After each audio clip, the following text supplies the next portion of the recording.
बम बोले दोस्तों। ये कहानी एक आर्या नाम की लड़की की है।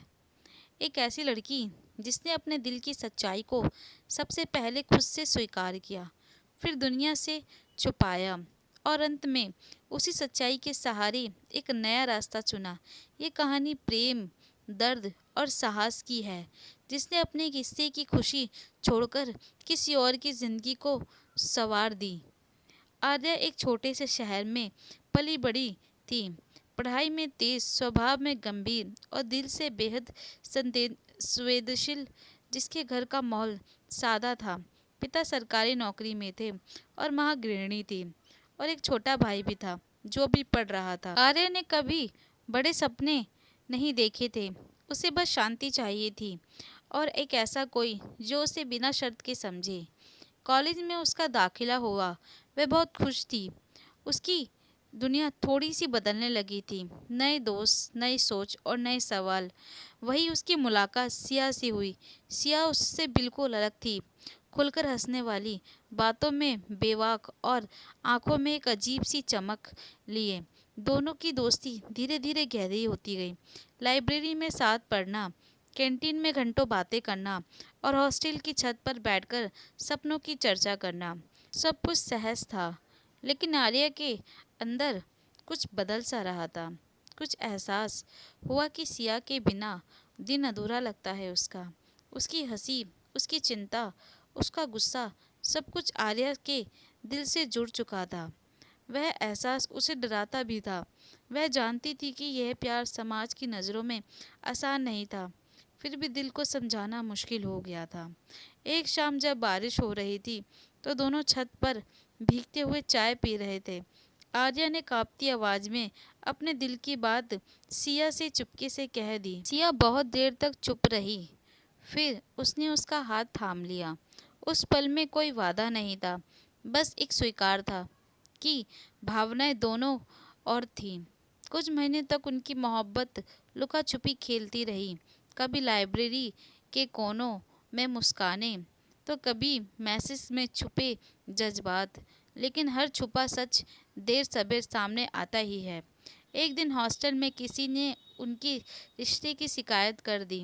बात प्रिंसिपल तक पहुंच गई, फिर घर वालों तक। घर वालों को ये मंजूर नहीं था कि एक लड़की और एक लड़की यह करें, और वो भी अपने घर की लड़की। आर्या के परिवार ने इसे बदनामी समझा। गुस्से में, डर में और समाज के दबाव में उन्होंने थाने में शिकायत दर्ज कर दी। एक एफआईआर थी। आरोप थे कि सिया ने आर्या को बहकाया है। आर्या के लिए ये किसी बुरे सपने से कम नहीं था। वह जानती थी कि गलती किसी की भी नहीं थी, फिर भी कानून की भाषाओं में भावना की कोई अहमियत नहीं है।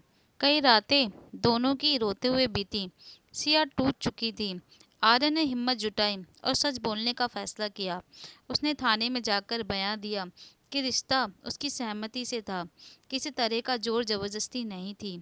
लंबी प्रक्रिया के बाद एफआईआर रद्द हो गई। यह एक राहत थी, लेकिन रिश्ते अब उजड़ चुके थे। सिया के परिवार ने उसे शहर में भेज दिया। संपर्क धीरे धीरे कम होने लगा। दूरी ने दोनों को चुप करा दिया। आर्या समझ गई थी कि अब रिश्ता पहले जैसे नहीं रहा। वो मीठी मुस्कान, खट्टी मीठी लड़ाई, अब दोनों खुद से ही अलग हो चुकी थी। उसने खुद को पढ़ाई और नौकरी की तैयारी में झोंक दिया। कुछ सालों बाद आर्या एक निजी कंपनी में काम करने लगी। उसी शहर में उसकी मुलाकात कबीर से हुई, सिया का पुराना दोस्त। कबीर सरल, समझदार और बेहद सम्मानजनक इंसान था। काफ़ी बुद्धिमान, और पहले वह सिया को पसंद भी करता था। बातों बातों में उसे पता चला कि सिया भी उसी शहर में है और अब अपनी ज़िंदगी को नए सिरे से शुरू करने की कोशिश कर रही है। आर्या के दिल ने पुरानी यादें जाग उठी। उसने सिया से मिलने का फैसला किया। बरसों बाद की मुलाकात अजीब थी।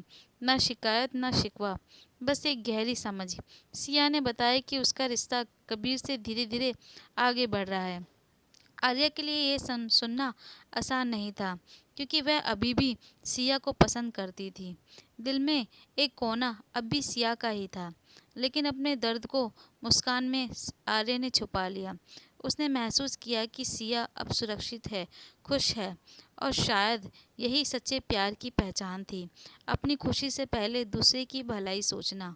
समाज और परिवार के डर से सिया एक पारंपरिक राह चुन चुकी थी कि एक लड़का और लड़की का ही रिश्ता होता है, लड़की और लड़की का नहीं।